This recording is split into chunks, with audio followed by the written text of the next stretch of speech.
Robert Greene की book the law of human nature का first law, the law of irrationality. लोग अपने आप को रैशनल समझते हैं, लेकिन असल में हमारे डिसीजंस और एक्शंस 80% इमोशंस और इम्पल्सेस पर बेस्ड होते हैं, ना कि लॉजिक पर। रॉबर्ट ग्रीन कहता है कि इंसान अपने आप को लॉजिकली सोचने वाला समझता है, लेकिन असल में हम सब इमोशनल क्रिएचर्स हैं। हमारी लाइक्स, डिसलाइक्स, जजमेंट्स, डिसीजंस ये सब ज़्यादातर सबकॉन्शियस इमोशंस से कंट्रोल होते हैं, ना कि रीज़न से।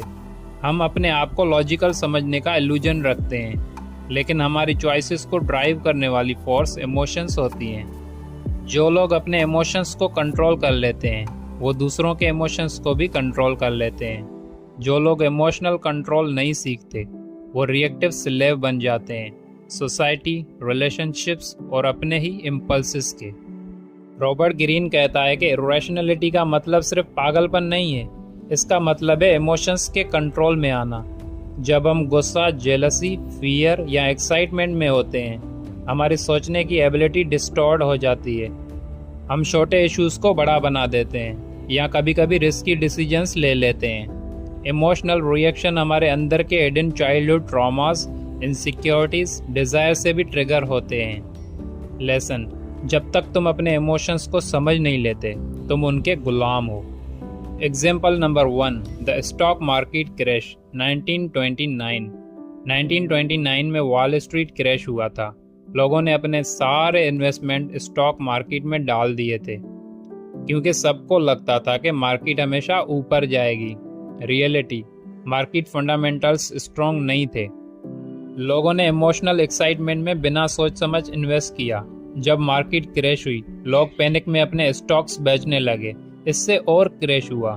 लेसन: लोग रैशनल सोच रहे थे, लेकिन असल में वो हार्ड साइकोलॉजी और इमोशनल हाइप के कंट्रोल में थे। Example number 2, Julius Caesar versus Brutus. Julius Caesar के साथ ब्रूटूस का बेट्रॉयल भी इमोशन का क्लासिक केस है। ब्रूटस सीजर का क्लोज दोस्त था, लेकिन जेलसी और फियर ने उसके अंदर इरेशनल हेटर डेवलप किया। उसने लॉजिकली सोचा कि सीजर को मारना ही रूम के लिए अच्छा है, लेकिन असल में ये उसकी पर्सनल इनसिक्योरिटी थी। लेसन: लोग अपने इमोशंस को रैशनलाइज करते हैं, मतलब अपने इमोशनल डिसीजंस के लिए लॉजिकल एक्सक्यूजेस बनाते हैं। Since that you are becoming irrational. Robert Greene ने कुछ इंडिकेटर दिए हैं जो बताते हैं कि हम इरेशनल मोड में हैं। नंबर 1, ओवर रिएक्टिंग, छोटी बातों पे एक्सट्रीम इमोशनल रिएक्शन देना। नंबर 2, कंफर्मेशन बियास, सिर्फ वो चीज़ें ढूंढना जो आपकी सोच को सपोर्ट करें, दूसरे फैक्ट्स को इग्नोर करना। नंबर 3, ओवर अटैचमेंट, किसी इंसान, आइडिया या चीज़ से इतना चिपक जाना कि रियलिटी इग्नोर हो जाए। नंबर 4, ओवर कॉन्फिडेंस, अपने डिसीजंस को फ्लॉलेस समझना। नंबर 5, इमोशनल कॉन्टेजियन, दूसरे लोगों की हाइप, पैनिक या फियर से इजीली इन्फ्लुएंस हो जाना। How to master your emotional self, Robert Greene के tips. Number 1, observe your self like a third person. अपने इमोशंस को लेबल करो। मैं गुस्से में हूँ, मैं इनसिक्योर फील कर रहा हूँ। जब हम इमोशंस को नाम देते हैं, हम उनसे डिस्टेंस क्रिएट करते हैं। Number 2, pause before reacting, emotional trigger आते ही इमीडिएटली रिएक्ट मत करो। 10-20 सेकंड का पॉज लो, डीप ब्रीदिंग करो और अपने लॉजिकल माइंड को एक्टिव करो। Number 3, look for the root cause, पूछो मैं इतना रिएक्ट क्यों कर रहा हूँ। ज़्यादातर इसका जवाब चाइल्डहुड ट्रॉमास, इनसिक्योरिटीज या डिजायर्स में छुपा होता है। Number 4, accept that you are emotional, अपने इमोशंस को डिनाई मत करो। जब तक हम ये नहीं मानते कि हम इमोशंस से इन्फ्लुएंस होते हैं, तब तक हम कंट्रोल नहीं ले सकते। Number 5, detach from the herd, लोगों का हाइप, पैनिक और इमोशनल इन्फ्लुएंस से डिस्टेंस रखो। अपना एनालिसिस खुद करो, ब्लाइंडली मैसेज को फॉलो मत करो। Big insight, the moment you realise you are not rational, you become powerful. मतलब जैसे ही तुम ये एक्सेप्ट कर लेते हो कि तुम फुली रैशनल नहीं हो, उसी वक्त तुम्हारा लॉजिकल माइंड एक्टिव होता है। तुम अपने इमोशंस को ऑब्जर्व करने लगते हो और दूसरे लोगों के इमोशंस को समझने लगते हो। की lesson from the first law. Lesson: emotions control you more than logic. तुम जितना रैशनल सोचते हो, उतने हो नहीं। Awareness is equal to power. Emotions को समझने से तुम उन्हें कंट्रोल कर पाते हो। Detachment is strength.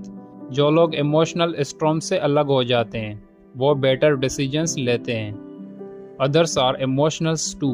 दूसरों के इमोशंस ट्रिगर समझने वाले उन्हें ईजिली इन्फ्लुएंस करते हैं। We like to believe we are rational but we are governed by our emotions. Learn to recognise your irrational tendencies or they will control you. Robert Greene. Final lessons from the first law. Number 1. Emotions को पहचानो। गुस्सा, jealousy, fear, grid, इनको identify करो। Number 2. Detach हो जाओ। Situation से एक step पीछे होके ऑब्जर्व करो। नंबर 3. दूसरों के इमोशंस डिकोड करो। लोग अपने वर्ड्स से झूठ बोल सकते हैं, इमोशंस से नहीं। नंबर 4. रिएक्ट करना बंद करो, रेस्पॉन्ड करना सीखो। ये मैस्ट्री का पहला स्टेप है। Second law, the law of narcissism. हर इंसान अंदर से नार्सिसिस्ट होता है। उसकी सोच, उसकी डिज़ायर्स और उसका अटेंशन अपने ऊपर सेंटर्ड होता है। रॉबर्ट ग्रीन कहता है कि लोग अपने आप को रैशनल, सेल्फलेस और बैलेंस समझते हैं, लेकिन रियलिटी ये है कि हर इंसान अपने आप के बारे में ही सोचता है, अपनी डिज़ायर्स, अपनी फीलिंग्स, अपनी प्रॉब्लम्स। ये नेचुरल है, लेकिन प्रॉब्लम तब होती है जब एक्सेसिव सेल्फ लव आपकी जजमेंट को डिस्ट्रॉय कर देती है और रिलेशनशिप्स बिगाड़ देती है। गोल ऑफ दिस लॉ, अपने अंदर के नार्सिसिज्म को समझना, दूसरों के नार्सिसिज्म को डिटेक्ट करना और अपनी एनर्जी, एम्पैथी डेवलप करने में लगाना, ताकि तुम लोगों को डीपली अंडरस्टैंड करके इन्फ्लुएंस कर सको। नार्सिसिज्म का मतलब ये नहीं कि कोई इंसान मिरर के सामने खुद को देखता रहे या अपनी तारीफ करे। रॉबर्ट ग्रीन इसको सेल्फ एब्जॉर्प्शन कहता है। मतलब आप अपने दर्द, अपनी कहानी, अपनी फीलिंग्स में इतने घुल जाते हो कि दूसरों की रियलिटी देख ही नहीं पाते। हर कन्वर्सेशन में, हर डिसीजन में, हर रिएक्शन में मैं, मेरा, मुझे चलता रहता है। लेकिन रॉबर्ट ग्रीन कहता है एम्पैथी तुम्हें दूसरों के माइंड्स अनलॉक करने की सीक्रेट की देती है। Types of narcissism, Robert Greene 3 levels बताता है। Number 1, low level narcissist, dangerous ones. सिर्फ अपने बारे में सोचते हैं, हर बात पर्सनल लेते हैं। जब तुम उनकी तारीफ नहीं करते तो वो गुस्सा करते हैं। वो अटेंशन वैम्पायर्स होते हैं, तुम्हारी एनर्जी सक कर लेते हैं। एग्जाम्पल, एक फ्रेंड जो हर वक्त अपनी लाइफ के प्रॉब्लम्स डिस्कस करता है लेकिन तुम्हारी कभी नहीं सुनता। Number 2, medium level narcissist, majority of people. इनमें सेल्फ लव होता है लेकिन मैनेजेबल होता है। ये लोग अपने बारे में सोचते हैं लेकिन दूसरों के इमोशंस को भी कुछ हद तक कंसीडर कर लेते हैं। Number 3, healthy narcissist, the ideal state. अपनी इम्पोर्टेंस जानते हैं लेकिन दूसरों को समझने की कैपेसिटी भी होती है। इनमें सेल्फ कॉन्फिडेंस होता है लेकिन वो सेल्फ ऑब्सेशंस नहीं बनता। ये एम्पैथी डेवलप करते हैं और लोग नेचुरली इनकी तरफ अट्रैक्ट होते हैं। गोल, तुम्हें इस स्टेज तक पहुंचना है। Real life examples. Example number 1, Steve jobs, healthy narcissist. Steve job narcissist था लेकिन उसने अपने सेल्फ लव को क्रिएटिव एनर्जी में ट्रांसफॉर्म किया था। उसको अपने विजन पर इतना ट्रस्ट था कि लोग उससे अट्रैक्ट होते गए, लेकिन वो सिर्फ अपने बारे में नहीं सोचता था। उसने कस्टमर्स के इमोशन समझने के लिए एम्पैथी डेवलप की, इसलिए एप्पल सक्सेसफुल हुआ। लेसन, नार्सिसिज्म को कंट्रोल करके एम्पैथी डेवलप करो, उससे इन्फ्लुएंस होगा। Influence is equal to success. Example number 2, Adolf Hitler, toxic narcissist. Hitler एक लो लेवल नार्सिसिस्ट था। उसने अपनी पर्सनल इनसिक्योरिटीज़, रिवेंज और हैट्रेड को पावर के लिए एक्सप्लॉइट किया। उसने लोगों के इमोशंस मैनिपुलेट किए लेकिन वो एम्पैथी नहीं डेवलप कर सका। रिजल्ट, डिस्ट्रक्शंस, डाउनफॉल और millions of lives lost. Lesson, excessive narcissism plus zero empathy is equal to self destructions. Robert Greene के practical strategies. Step 1, accept the own narcissism. सबसे पहले अपने अंदर के मैं, मेरा, मुझे वाले फोकस को रिकॉग्नाइज करो। जब तुम अपना पैटर्न समझ जाते हो तभी तुम दूसरों को समझने की कैपेसिटी डेवलप करते हो। Step 2, develop empathy. Robert Greene कहता है empathy is the ultimate super power. कैसे डेवलप करें? Observe people deeply. सिर्फ उनके वर्ड्स मत सुनो, body language, tone, micro expressions पे फोकस करो। Put yourself in their shoes. सोचो ये इंसान अभी क्या फील कर रहा होगा। आस्क, डोंट अज्यूम, गेस मत करो, पूछो और सुनो। Step 3, use people's self interest. ज़्यादातर लोग अपने बारे में सोचते हैं, तो इसको अपने फेवर में यूज़ करो। जब किसी को कन्विंस करना हो, उसकी पर्सनल गेन पे फोकस करो। लोगों को समझो, उनके डिज़ायर्स पे बात करो, तुम्हारा इन्फ्लुएंस नेचुरल हो जाएगा। एग्जाम्पल, सेल्समैन अगर अपने प्रोडक्ट की तारीफ करता रहे तो शायद डील ना बने, लेकिन अगर वो कस्टमर की नीड्स को समझकर उसके इमोशंस टारगेट करे तो सेल्स इंस्टेंटली क्लोज हो जाती हैं। Step 4, avoid energy vampires. लो लेवल नार्सिसिस्ट तुम्हारा टाइम, फोकस और एनर्जी कंज्यूम करते हैं। रॉबर्ट ग्रीन सजेस्ट करता है कि उनसे डिस्टेंस रखो, वरना वो तुम्हें इमोशनली ड्रेन कर देंगे। की इनसाइट्स, हर कोई नार्सिसिस्ट है, तुम भी, मैं भी, सब। दूसरों के मोटिव्स जज करते वक्त एम्पैथी रखो। Empathy is equal to influence. लोगों के इमोशंस समझने वाले उन्हें लीड करते हैं। Influence is greater than authority. Self awareness is equal to power. अपने नार्सिसिज्म को पहचानो, तुम अपने इमोशंस और एक्शंस कंट्रोल कर पाओगे। दूसरों की नीड्स पे फोकस करो। लोग अपने फ़ायदे में इंटरेस्ट रखते हैं। इन्फ्लुएंस नेचुरली इंक्रीज होता है। Takeaways quote, everyone is narcissistic but you have a choice. Stay observed in yourself or transform this energy into understanding others. The second path leads to power. Robert Greene. Final lessons from second law. 1. हर इंसान अपने आप को important समझता है, इसको accept करो। 2. Empathy develop करो, लोगों के इमोशंस और डिज़ायर डीपली समझो। 3. अपने नार्सिसिज्म को सेल्फ ग्रोथ और सोशल इंटेलिजेंस में कन्वर्ट करो। 4. दूसरों के नार्सिसिज्म को समझकर उन्हें इन्फ्लुएंस करना सीखो। 5. एनर्जी वैम्पायर से डिस्टेंस रखो, वरना तुम्हारा फोकस डिस्ट्रॉय हो जाएगा। Third law, the law of role playing. हर इंसान एक मास्क पहनता है। लोग अपनी असली सोच और फीलिंग्स छुपाकर सिर्फ वही चेहरा दिखाते हैं जो उन्हें दुनिया को दिखाना होता है। Robert green. इसका मतलब है लोग अपने ट्रू मोटिव्स, इनसिक्योरिटीज और डिजायर्स को रेयरली सामने लाते हैं। जो तुम देखते हो, उनका बिहेवियर, उनकी मुस्कान, उनके वर्ड्स, ये सिर्फ एक मास्क होता है। अगर तुम्हें लोगों को समझना और उन पे इन्फ्लुएंस करना है तो तुम्हें उनके मास्क के पीछे की रियल आइडेंटिटी देखनी होगी। इंसान नेचुरली एक्टर्स होते हैं हर जगह, ऑफिस, रिलेशनशिप्स, सोशल मीडिया, सब जगह वो अपना एक रोल प्ले करते हैं। ये मास्क उन्हें प्रोटेक्ट करता है, उनके इनसिक्योरिटीज और वीकनेस को दुनिया से छुपाने के लिए। लेकिन प्रॉब्लम ये है कि अगर तुम उनके मास्क पे बिलीव कर लोगे तो तुम इजीली मैनिपुलेट हो जाओगे।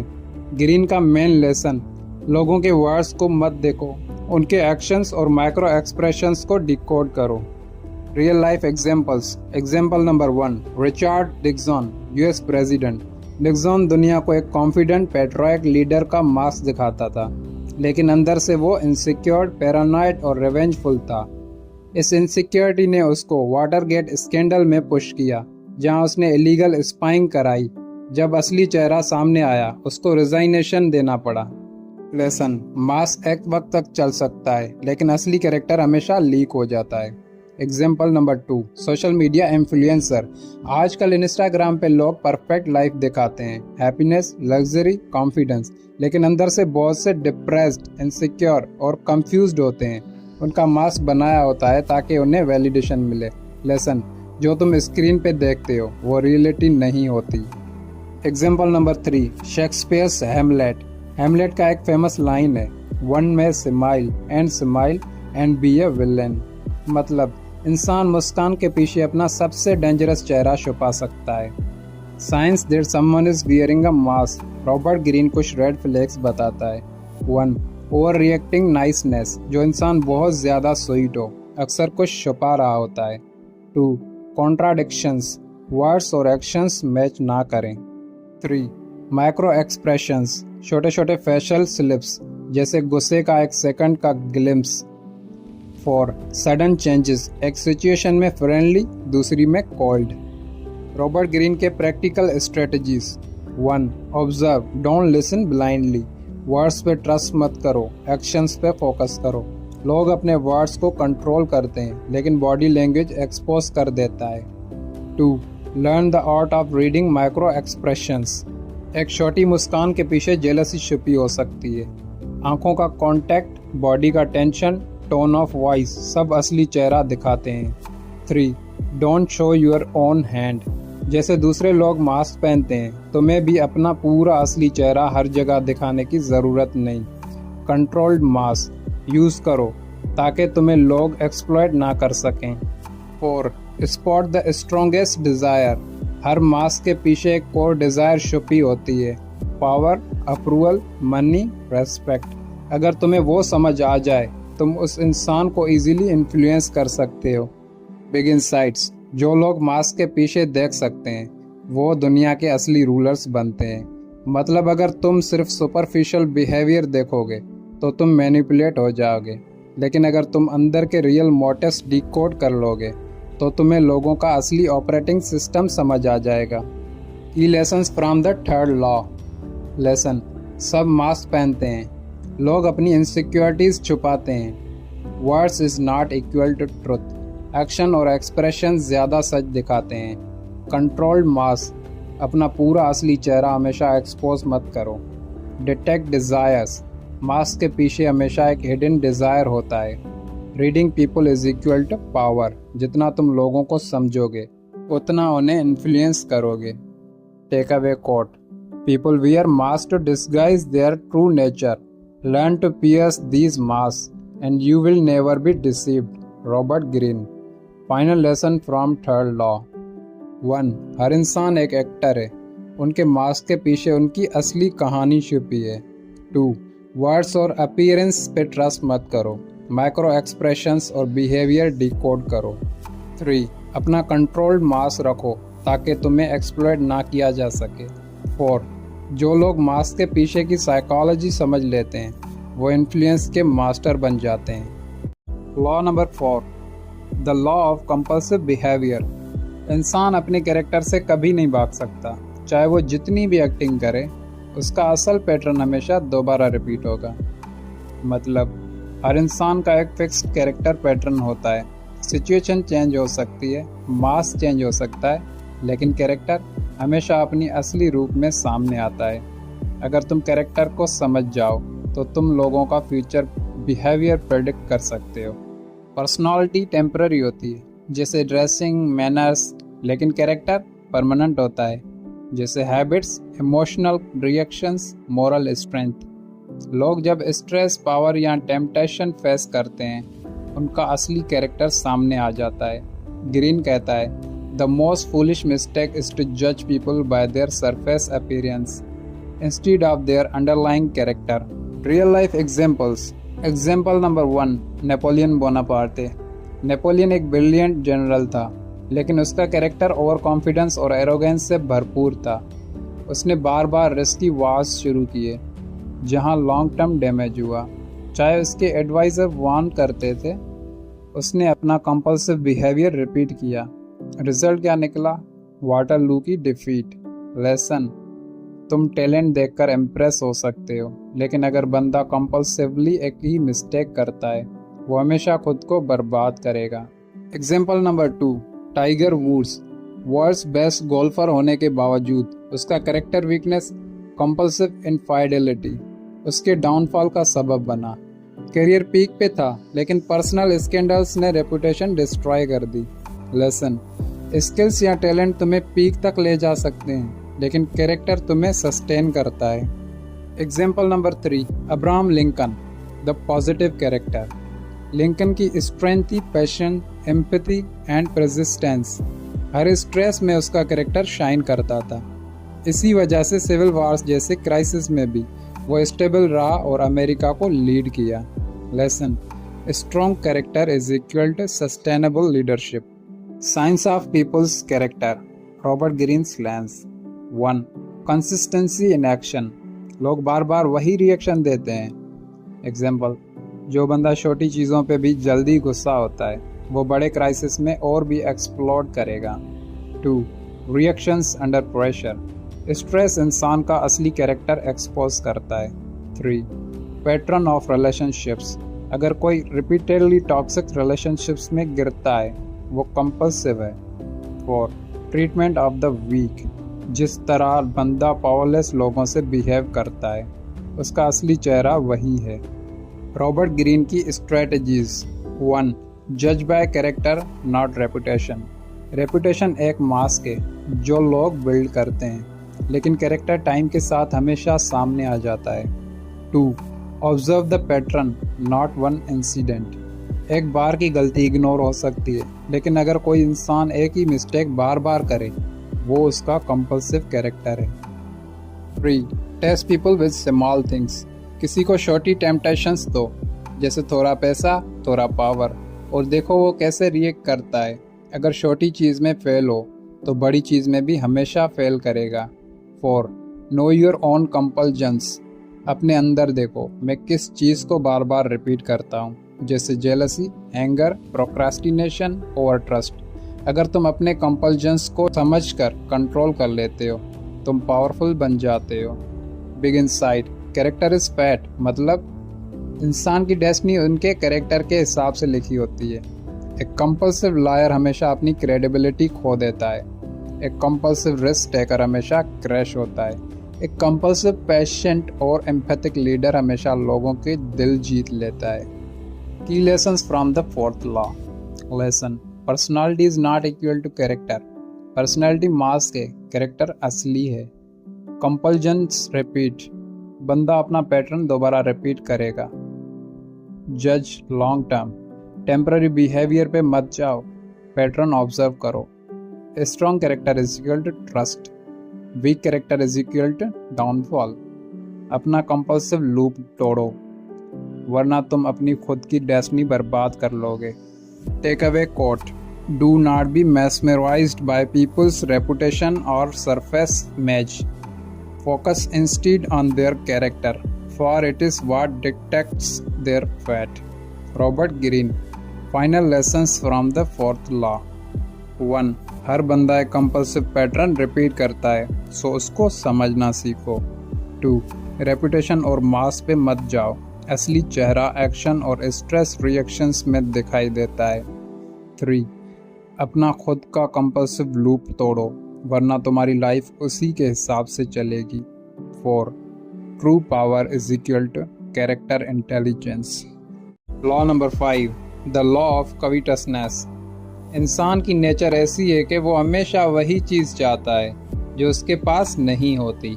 मतलब हम जो चीज़ पा लेते हैं उसकी वैल्यू लूज़ कर देते हैं। जो चीज़ दूर है, अनअटेनेबल है, वो हमेशा ज़्यादा अट्रैक्टिव लगती है। डिज़ायर इंसान का इंजन है, लेकिन ये डिज़ायर कभी सेटिस्फाई नहीं होता। ग्रीन कहता है, covetousness is not about the object itself, it's about the emotion of wanting. जब कोई चीज़ अनअवेलेबल होती है उसका चार्म बढ़ जाता है। जब हम वो चीज़ पा लेते हैं अट्रैक्शन कम हो जाता है। ये साइकिल लाइफ भर रिपीट होती है, चाहे वो लव हो, वेल्थ, करियर या पावर। यही वजह है कि लोग हमेशा कंपैरिजन और कंपटीशन में जीते हैं। Real life examples. Example number 1, Adam और ईव। Biblical story. गॉड ने हर चीज़ दी थी, लेकिन एक ट्री का फ्रूट मना किया था। वो एक फ्रूट उनके लिए सबसे बड़ा डिज़ायरेबल बन गया। यही इंसान की नेचर है, जो फॉरबिडन हो वो सबसे अट्रैक्टिव लगता है। Example number 2, advertising world. Luxury brands Rolex, Ferrari, Gucci हमेशा अपने प्रोडक्ट्स को रेयर और लिमिटेड दिखाते हैं। लिमिटेड एडिशन इंस्टेंटली लोगों की डिज़ायर ट्रिगर होती है। लोग फील करते हैं कि अगर ये उनके पास आ गया तो वो स्पेशल बन जाएंगे। Example number 3, romantic relationships. एक इंसान जब अवेलेबल होता है तो उसकी वैल्यू कम हो जाती है, लेकिन जब वो अनअवेलेबल या इग्नोर करता है तो उसकी अट्रैक्शन बढ़ जाती है। लेसन, स्कैरसिटी और डिस्टेंस डिज़ायर को फ्यूल करती है। Example number 4, the cold war, USA vs USSR।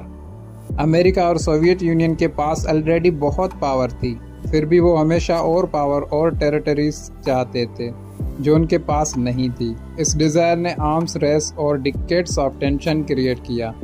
Robert Greene के strategies. Number 1, create mystery and scarcity. जो चीज़ रेयर होती है वो हमेशा ज़्यादा वैल्यू रखती है। अपने एक्शंस, वर्ड्स और अवेलेबिलिटी में थोड़ा स्कैरसिटी रखो।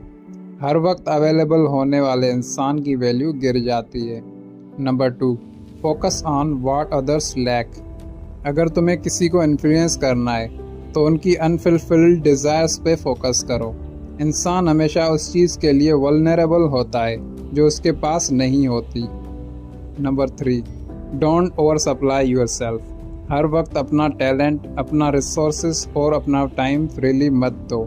लोग उसकी कदर तब करते हैं जब उन्हें उसकी कमी फील होती है।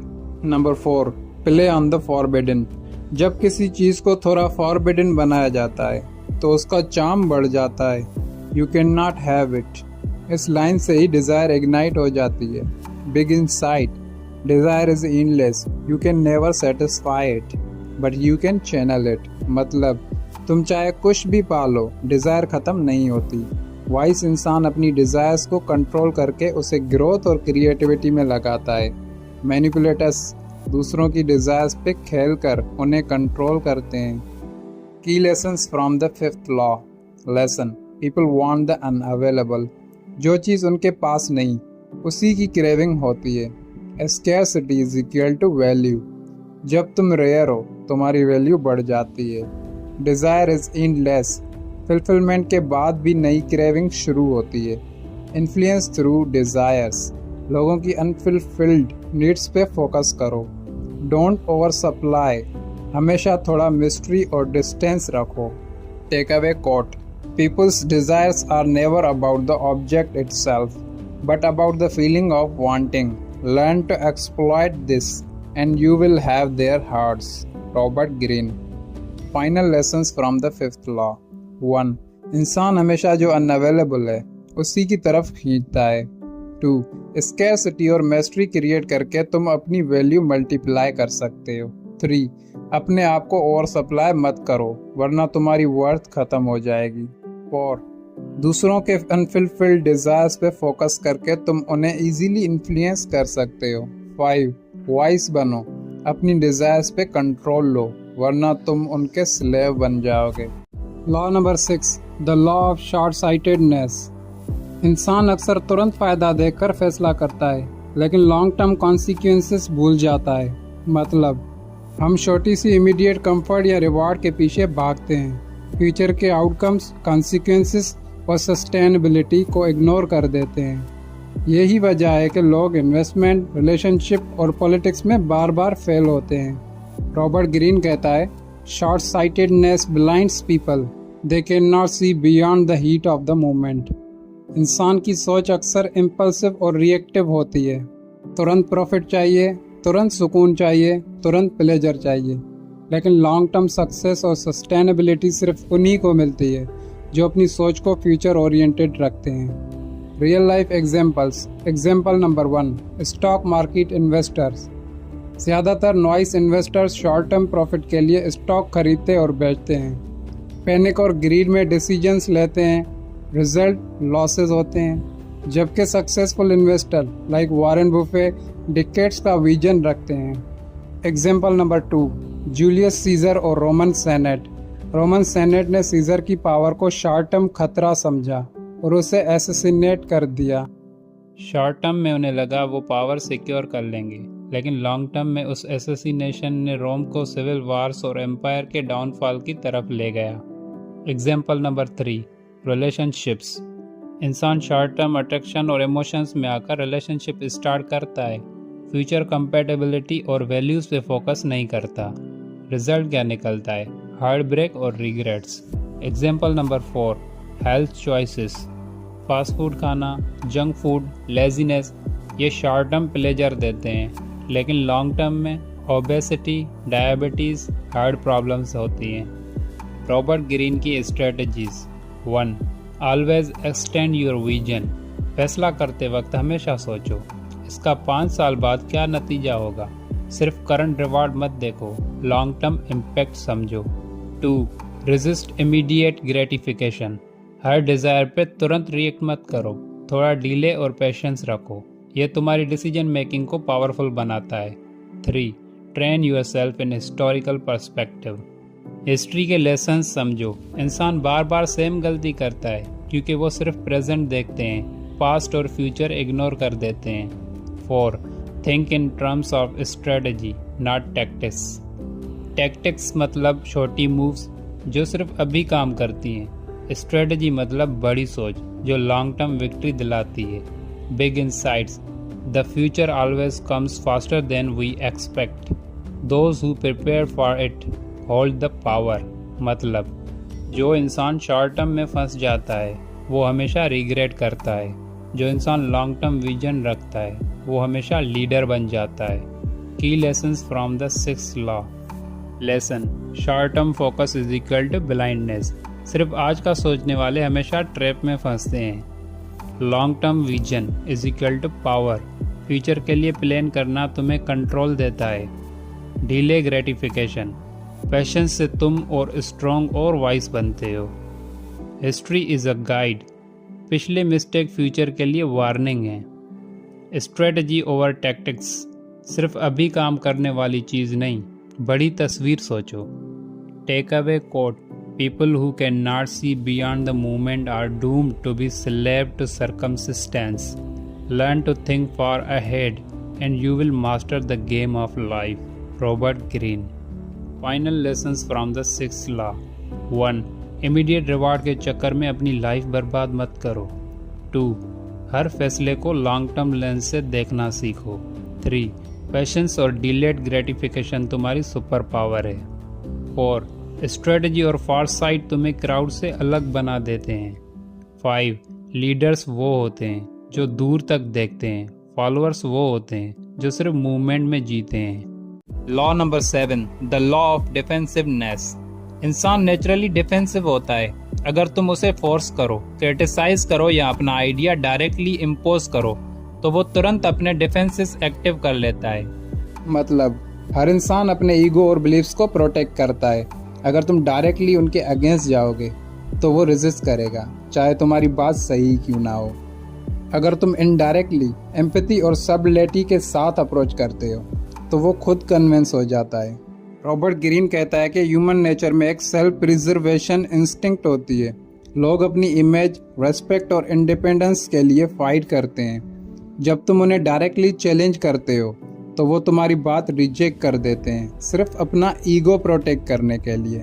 स्मार्ट लोग डायरेक्टली पुश नहीं करते बल्कि एम्पैथी का यूज़ करते हैं, दूसरों की पर्सपेक्टिव को समझते हैं, इनडायरेक्ट और सटल इन्फ्लुएंस का यूज़ करते हैं। Real life examples. Example number 1, Abraham Lincoln.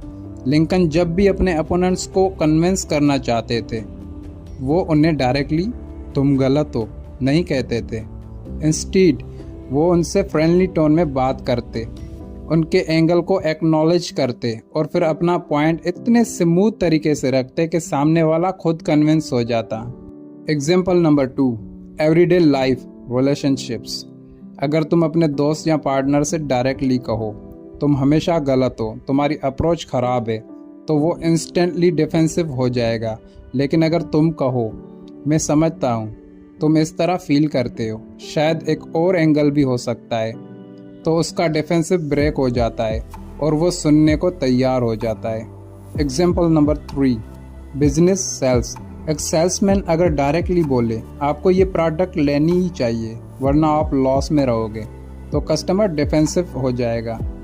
लेकिन अगर वो बोले मुझे लगता है ये चीज़ आपकी डेली प्रॉब्लम सॉल्व कर सकती है, आप खुद डिसाइड कीजिए, तो कस्टमर को लगता है डिसीजन उसका अपना है, तो डील सक्सेसफुल हो जाती है। रॉबर्ट ग्रीन की स्ट्रेटजीज। 1, empathy is power. दूसरे इंसान के पॉइंट ऑफ व्यू को समझने की कोशिश करो। जब लोग फील करते हैं कि तुम उन्हें समझते हो उनके डिफेंसेस गिर जाते हैं। 2, इनडायरेक्ट अप्रोच। कभी भी अपना आइडिया डायरेक्टली इम्पोज ना करो, उसे एक सजेशन या एक अल्टरनेटिव के फॉर्म में रखो। 3, let them on the idea. अक्सर बेस्ट स्ट्रेटजी ये होती है कि सामने वाले को लगे कि ये आइडिया उसका अपना है। लोग अपने ही आइडियाज़ को सबसे ज़्यादा सपोर्ट करते हैं। 4. Avoid ego clashes. Ego vs ego fight दोनों लॉस करते हैं। ईगो को स्ट्रोक करना, थोड़ा कॉम्प्लीमेंट, रिस्पेक्ट दिखाना, सामने वाला खुल के सुनता है। 5. Timing matters. जब इंसान गुस्से, स्ट्रेस या डिफेंसिवनेस में हो उस वक्त बात करना बेकार है। वेट करो जब वो रिलैक्स्ड हो। Big insight. People resist control but they welcome guidance if it feels like their own choices. मतलब अगर तुम किसी को कंट्रोल करने की कोशिश करोगे तो वो रेजिस्ट करेगा, लेकिन अगर तुम उसे चॉइस का इल्यूजन दोगे वो तुम्हारी ही डायरेक्शन फॉलो करेगा। Key lessons from the 7th law. Lesson, direct force is equal to resistance. ज़्यादा पुश करना इंसान को डिफेंसिव बनाता है। Indirect influence is equal to power. Subtlety और एम्पैथी से तुम्हें असली कंट्रोल मिलता है। Let others on the idea. लोग अपने ही आइडियाज़ को सबसे ज़्यादा फॉलो करते हैं। ईगो को समझो, तोड़ो मत। ईगो तोड़ना कॉन्फ्लिक्ट करता है। ईगो स्ट्रोक करना कोऑपरेशन करता है। टाइमिंग और पेशेंस ज़रूरी। डिफेंसिव मोड में डिस्कशन हमेशा फेल होता है। Take away quote, influence is not about pushing harder, it's about lowering defences so people walk willingly in your direction. Robert Greene. Final lessons from the 7th law. 1. हर इंसान के अंदर एक invisible wall होती है जिसे तुम्हें तोड़ना नहीं, बाईपास करना सीखना है। 2. डायरेक्ट क्रिटिसिज्म और फोर्स वो बैकफायर देता है। 3. एम्पैथी, रेस्पेक्ट और सटल इन्फ्लुएंस वो असली पर्सुएशन देता है। 4. तुम्हारी पावर तभी चलेगी जब सामने वाले को लगेगा कि वो खुद डिसाइड कर रहा है। 5.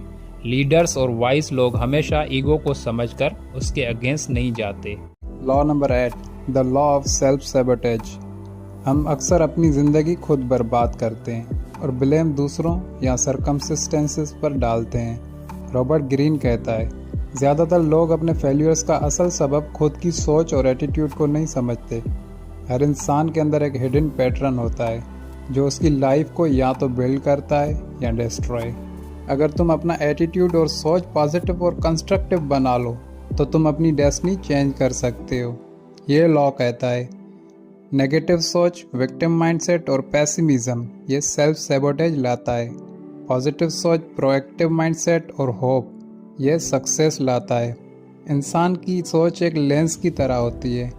अगर तुम्हारा लेंस गंदा है तो दुनिया भी बुरी नज़र आएगी। अगर तुम्हारा लेंस साफ है तो अपॉर्चुनिटीज़ और सॉल्यूशन क्लियरली दिखाई देंगे। Real life examples. Example number 1, Nikola Tesla vs Thomas Edison. Tesla एक जीनियस था, लेकिन वो अपने नेगेटिव सोच और ईगो की वजह से अकेला और ब्रोक मर गया। एडिसन प्रैक्टिकल और पॉजिटिव थिंकर था, इसलिए उसने अपने राइवल्स को भी अपॉर्चुनिटी बना लिया और एम्पायर क्रिएट कर ली। Example 2, relationship breakdown. कुछ लोग हमेशा अपने पार्टनर्स को ब्लेम करते हैं कि वो ही गलत है, लेकिन असल में उनका खुद का नेगेटिव पैटर्न जैसे jealousy, insecurity, anger relationship destroy करता है। Example 3, career and business. जो लोग हर प्रॉब्लम के लिए गवर्नमेंट, सोसाइटी, बॉस को ब्लेम करते हैं वो कभी ग्रो नहीं करते। जो लोग कहते हैं मैं अपनी सोच और स्किल्स को इम्प्रूव करूँगा, सिस्टम एडजस्ट हो जाएगा, और वही हमेशा सक्सेसफुल होते हैं। रॉबर्ट ग्रीन की स्ट्रेटजीज। 1, recognise your patterns. देखो कि तुम किस तरह रिपीटेडली अपनी ज़िंदगी ख़राब करते हो। हर इंसान के अंदर एक डिस्ट्रक्टिव लूप होता है, उसे आइडेंटिफाई करो। 2, adopt a positive attitude. Problems को एनिमी नहीं, अपॉर्चुनिटी समझो। नेगेटिव थॉट्स को चैलेंज करो। 3, चेंज इनर डायलॉग। अपने आप से जो बातें करते हो वो तुम्हारी रियलिटी बनती हैं। अगर तुम हमेशा कहते हो मैं लूज़र हूँ तो तुम वाकई लूज़र बन जाओगे। अगर कहते हो मैं सीख रहा हूँ, ग्रो कर रहा हूँ, तो तुम प्रोग्रेस करोगे। 4, stop playing the victim. Victim mindset तुम्हें पावरलेस बनाता है। रेस्पॉन्सिबिलिटी लेना तुम्हें कंट्रोल और पावर देता है। 5, कल्टीवेट रेजिलेंस। हर सेटबैक को एक लेसन समझो, ना कि एक परमानेंट फेल्यूर। जितने रेजिलेंट तुम बनोगे उतना ही काम सेल्फ सबोटेज करोगे। Big insight, life is not about what happens to you but how you respond to what happens. मतलब तुम्हारी ज़िंदगी तुम्हारी सोच की रिफ्लेक्शन है। अगर तुम पॉजिटिव और स्ट्रॉन्ग माइंडसेट रखते हो तो तुम अपने सर्कमसिस्टेंस को बदल सकते हो। की lesson from the 8th law. Lesson, तुम्हारी सोच ही तुम्हारी दुनिया है। रियलिटी लेंस के थ्रू बनती है। Negativity is equal to self destruction. हर नेगेटिव थॉट तुम्हें वीक बनाता है। Positivity is equal to power. Optimistic और प्रोएक्टिव माइंडसेट तुम्हें लीडर बनाता है। विक्टिम बनना is equal to powerless. Blame game हमेशा तुम्हें नीचे गिराता है। रेस्पॉन्सिबिलिटी लेना इज इक्वल टू फ्रीडम। अपनी डेस्टिनी का कंट्रोल तुम्हारे हाथ आता है। Take away quote, your attitude is the primary force of shaping your reality. Change it and you change everything. Robert Greene. Final lessons from the 8th law. 1. इंसान अक्सर अपनी ही negative सोच से बर्बाद होता है। 2. तुम्हारी एटीट्यूड और माइंडसेट तुम्हारी रियलिटी डिसाइड करते हैं। 3. हर चीज़ को ब्लेम करना छोड़ दो और अपना पैटर्न आइडेंटिफाई करो। 4. पॉजिटिव और ग्रोथ ओरिएंटेड एटीट्यूड तुम्हें अनस्टॉपेबल बनाता है। 5. सेल्फ सबोटेज से बचना इज इक्वल टू अपनी डेस्टिनी क्रिएट करना। Law number 9, the law of repression. हर इंसान के अंदर एक शेडो होती है। वो डिज़ायर्स, इंस्टिंक्ट्स और फीलिंग जो सोसाइटी या हम खुद एक्सेप्ट नहीं करते, लेकिन उन्हें दबा देना उनको ख़त्म नहीं करता बल्कि और ज़्यादा डेंजरस बना देता है। मतलब हम सब के अंदर anger, jealousy, selfishness, lust, greed जैसे इमोशंस हैं। हम उन्हें मैं ऐसा नहीं हूँ कहकर दबा देते हैं, लेकिन ये रिप्रेस्ड इमोशन किसी न किसी फॉर्म में फूट कर सामने आते हैं। कभी गुस्से, कभी एंजाइटी, कभी डिप्रेशन, कभी सेल्फ सबोटेज की शक्ल में। रॉबर्ट ग्रीन ने कार्ल जूंग की कॉन्सेप्ट ऑफ शेडो से इंस्पायरेशन ली। जूंग कहता है, शेडो वो पार्ट है जो हम खुद से और दुनिया से छुपाते हैं। अगर तुम अपने शेडो को एक्सेप्ट और इंटीग्रेट कर लोगे तो तुम्हारा कैरेक्टर स्ट्रॉन्ग और बैलेंस्ड हो जाता है। अगर इग्नोर करोगे तो शेडो तुम्हें कंट्रोल करेगा और तुम्हें खुद भी समझ नहीं आएगा कि तुम क्यों गलत डिसीजंस ले रहे हो। Real life examples. Example number 1, Richard Nixon. Nixon के अंदर एक डीप इनसिक्योरिटी और जेलसी थी जिसे वो एक्सेप्ट नहीं करता था। उसने अपने राइवल्स के खिलाफ स्पाइंग और वाटरगेट स्कैंडल शुरू किया। शेडो रिप्रेस करने की वजह से वो खुद अपनी डाउनफॉल का सबब बना। Example 2, hypocrites. जो लोग ज़्यादा मैं हमेशा ईमानदार हूँ, मैं कभी जेलस नहीं होता कहते हैं, असल में वो सबसे ज़्यादा करप्ट और जेलस निकलते हैं क्योंकि वो अपने शेडो को एक्सेप्ट नहीं करते और वो और डिस्ट्रक्टिव बन जाता है। Example 3, normal life. एक इंसान अपना गुस्सा दबाते रहता है, मैं शांत हूँ, मैं आर्ग्यू नहीं करता, लेकिन वो रिप्रेस हुआ गुस्सा एक दिन ब्लास्ट होता है और छोटी सी बात पर वो डेंजरस लेवल का रिएक्शन दे देता है। रॉबर्ट ग्रीन की स्ट्रेटजीज। 1, accept your shadow. सबसे पहले ये मान लो कि तुम परफेक्ट नहीं हो, तुम्हारे अंदर भी एंगर, जेलसी, लस्ट, सेल्फिशनेस है और ये नॉर्मल है। 2, इंटीग्रेट, डोंट सप्रेस। अपने डार्क इमोशंस को हेल्दी डायरेक्शन दो। एग्जाम्पल, एग्रेशंस को सप्रेस मत करो, उसे स्पोर्ट्स, लीडरशिप या एम्बिशन में चैनल करो। 3, वॉच योर एक्सट्रीम मोरालिटी। जो लोग ज़्यादा अपनी प्योरनेस दिखाते हैं, अक्सर उनका शेडो उन्हें कंट्रोल करता है। अपनी गुडनेस के साथ अपनी डार्कनेस को भी समझो। 4, एनालाइज रिएक्शंस। जब तुम किसी चीज़ पर ओवर रिएक्ट करते हो, वो तुम्हारे रिप्रेस शेडो का सिग्नल होता है। एग्जाम्पल, अगर तुम किसी को अननेसेसरी हेट करते हो तो शायद वो तुम्हारी खुद की रिप्रेस्ड क्वालिटी का रिफ्लेक्शन है। 5, यूज़ शेडो फॉर क्रिएटिविटी। सबसे पावरफुल आर्ट, राइटिंग, म्यूज़िक और लीडरशिप शेडो से ही निकलती है। शेक्सपियर, दोस्तायस्की, नीचे, सब ने अपने शेडो को समझकर अपनी क्रिएटिविटी को अनलीश किया। Big insight. Ignoring your dark side does not eliminate it. It only makes it stronger. Power comes from integration. not repression. Key lessons from the 9th law. Lesson: shadow हर इंसान में, तुम्हारे अंदर भी dark instincts हैं। Repression is equal to danger. Emotions दबाने से वो और डिस्ट्रक्टिव होते हैं। Acceptance is equal to power. Shadow को समझकर तुम स्ट्रॉन्ग बन जाते हो। Over reaction is equal to signal. Extreme गुस्सा या हेट तुम्हारे रिप्रेस साइड का नतीजा है। Creativity from shadow. डार्कनेस को प्रोडक्टिव तरीके से यूज करो। Take away quote: you are not as angelic as you think, nor as evil as you fear. Accepting both side makes you whole. Robert Greene. Final lessons from the 9th law. 1. अपनी darkness को deny करना तुम्हें weak बनाता है। 2. Shadow को समझकर उसे positive direction दो। 3. हर ओवर रिएक्शन का मतलब है तुम अपना शेडो इग्नोर कर रहे हो। 4. Self knowledge is equal to अपनी लाइट और डार्क दोनों साइड्स को एक्सेप्ट करना। 5. जो अपने शेडो से डील कर लेता है वो असली फ्रीडम और पावर पाता है। इनसाइट्स: अपने डार्क इम्पल्सेस को समझना और उनको हेल्दी तरीके से चैनल करना ज़रूरी है। रिप्रेशन अवॉइड करने का तरीका ये है कि अपने इमोशंस को एक्सेप्ट करो, उनको एक्सप्रेस करने का कंस्ट्रक्टिव रास्ता निकालो, जैसे लिख लो, आर्ट, वर्कआउट या कन्वर्सेशन।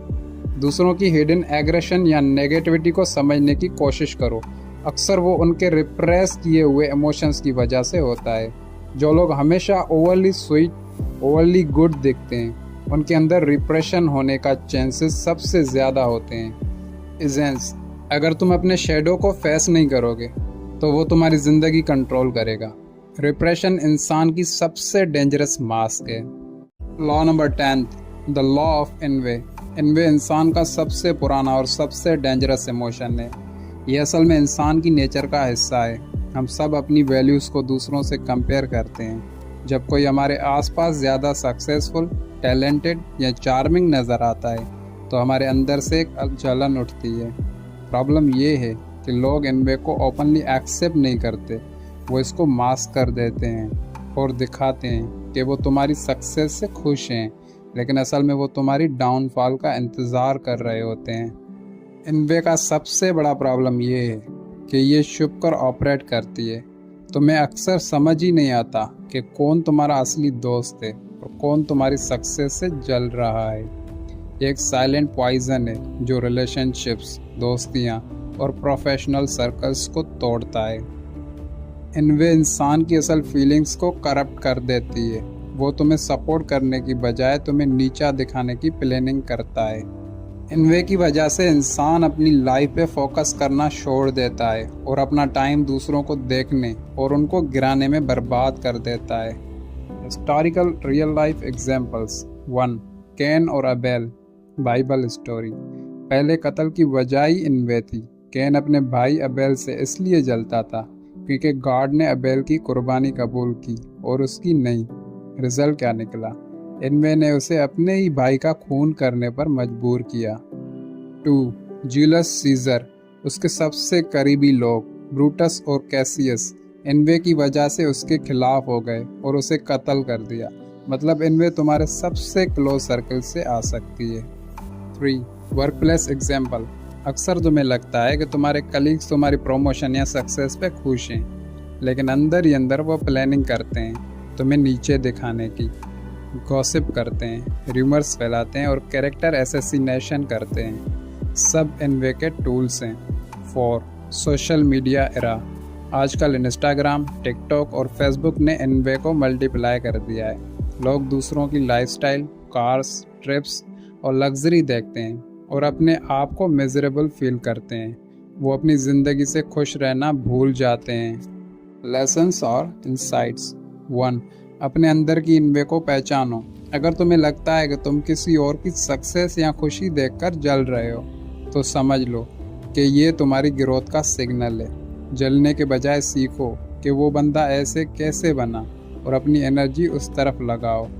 2. दूसरों की एनवे को समझो। हर बंदा तुम्हारी सक्सेस पे सच में खुश नहीं होगा। कुछ लोग तुम्हें फ्रेंडली एडवाइस देंगे जो असल में तुम्हारी प्रोग्रेस रोकने के लिए होगी। 3. इनवे को एडमायरेशन में बदलो। इनवे इंसान को तोड़ती है, लेकिन एडमायरेशन इंसान को उठाती है। किसी से जलने के बजाय उससे इंस्पायर हो जाओ। 4. सक्सेस और शेयरिंग का बैलेंस। अपनी अचीवमेंट्स हर जगह शो ऑफ मत करो। जहां तुम्हें लगता है कि लोग समझदार हैं और जेन्युइनली सपोर्ट करेंगे, वहां शेयर करो। अक्सर अननेसेसरी शो ऑफ इनवे को और प्रोवोक करता है। 5. साइलेंट इनवे को हैंडल करना सीखो। अगर तुम्हें लगता है कोई बंदा तुम्हारी हर बात क्रिटिसाइज करता है, तुम्हारी बुराई करता है या तुम्हारी सक्सेस से इरिटेट होता है, तो समझ लो कि उसका असल प्रॉब्लम तुम नहीं, उसकी इनवे है। तुम्हें बस अपनी फोकस और एनर्जी अपने गोल्स पर रखनी है। Insightful angle. इनवे असल में एक मिरर है जो तुम्हें तुम्हारी अपनी डिज़ायर्स दिखाता है। जब तुम किसी से जलते हो, असल में तुम्हारा दिल कह रहा होता है, मुझे भी ये चाहिए। अगर तुम इसको समझकर अपने ऊपर काम करना शुरू करो तो इनवे तुम्हारी स्ट्रेंथ बन सकती है। लेकिन अगर तुम उस इनवे को सप्रेस करो या डिनाई करो तो वो तुम्हारी पर्सनालिटी को टॉक्सिक और बिटर बना देगी। इजेंस। इनवे एक जहर है जो इंसान को अंदर से खा जाता है। अगर तुम्हें अपने इनवे को कंट्रोल करना आ गया तो तुम अपनी एनर्जी को डिस्ट्रक्शन के बजाय क्रिएशन की तरफ ले जाओगे। इनवे एक ऐसा जहर है जो इंसान को अंदर से ख़त्म कर देता है और रिलेशनशिप्स को तोड़ देता है। अगर तुम्हें अपने इनवे को एडमायरेशन और ग्रोथ में बदलना आ गया तो तुम इस पॉइजन को मेडिसिन बना दोगे। लेकिन अगर तुम दूसरों की इनवे को समझकर अपने आप को प्रोटेक्ट करना नहीं सीखे तो तुम हमेशा अननेसेसरी प्रॉब्लम्स में उलझ जाओगे। 11th law, the law of grandiosity. इंसान फितरी तौर पर यह चाहता है कि वो अपने आप को स्पेशल, यूनिक और डेस्टिनेट फॉर ग्रेटनेस समझे। जब भी इंसान थोड़ा सा सक्सेस अचीव करता है, उसका ईगो इन्फ्लेट होने लगता है और उसे लगता है कि वो अब रूल्स के ऊपर है, अब उसे कोई रोक नहीं सकता। इस इल्यूजन को ग्रैंडियोसिटी कहते हैं। यह इंसान को डिसिप्लिन से दूर करता है और आखिरकार उसका डाउनफॉल तय कर देता है। हर इंसान के अंदर एक ग्रैंडियोस सेल्फ इमेज छुपी होती है।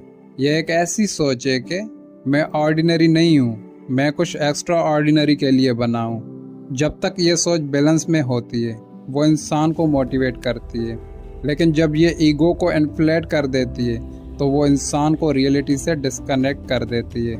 ग्रैंडियोसिटी इंसान को इल्यूजन ऑफ इनविंसिबिलिटी देती है, यानी लगता है कि अब कुछ भी गलत नहीं हो सकता, अब हर चीज़ मेरे कंट्रोल में है। ये इल्यूजन इंसान को रेकलेस बनाता है। वो एडवाइस इग्नोर करता है, रिस्क को अंडरस्टिमेट करता है और अपने आप को सबसे स्मार्ट समझने लगता है। Historical real life examples. 1. Napoleon Bonaparte. France का एक एम्परर, एक जीनियस स्ट्रेटेजिस्ट था, लेकिन उसका ग्रैंडियोस इल्यूजन इतना बढ़ गया कि उसने रशिया इन्वेड करने का फैसला लिया, बिना सर्दी, डिस्टेंस और सप्लाई का ख्याल रखे। रिजल्ट क्या निकला? उसकी लाखों की आर्मी बर्बाद हो गई और उसका डाउनफॉल शुरू हो गया। 2. Donald Trump. Modern example. अपने सपोर्टर्स को यह दिखाता था कि वो अनबीटेबल है। रूल्स उसके लिए नहीं बनाए गए, लेकिन ग्रैंडियोसिटी ने उसे ऐसे रेकलेस डिसीजन करने पर मजबूर किया जिन्होंने उसकी रेपुटेशन और पॉलिटिकल पावर दोनों डैमेज कर दी। 3. Business world. कई एंटरप्रेन्योर्स थोड़ी सी फंडिंग या सक्सेस के बाद समझते हैं कि अब वो स्टीव जॉब्स या एलोन मस्क बन गए। वो अपने एडवाइजर्स की भी नहीं सुनते, अननेसेसरीज रिस्क लेते हैं और आखिर में अपने ही एरोगेंस से अपना स्टार्टअप बर्बाद कर देते हैं। और एवरीडे लाइफ। एक स्टूडेंट 1-2 एग्जाम में टॉप करता है, फिर सोचता है कि अब मुझे पढ़ाई की ज़रूरत नहीं। अगले एग्जाम्स में वो फेल हो जाता है।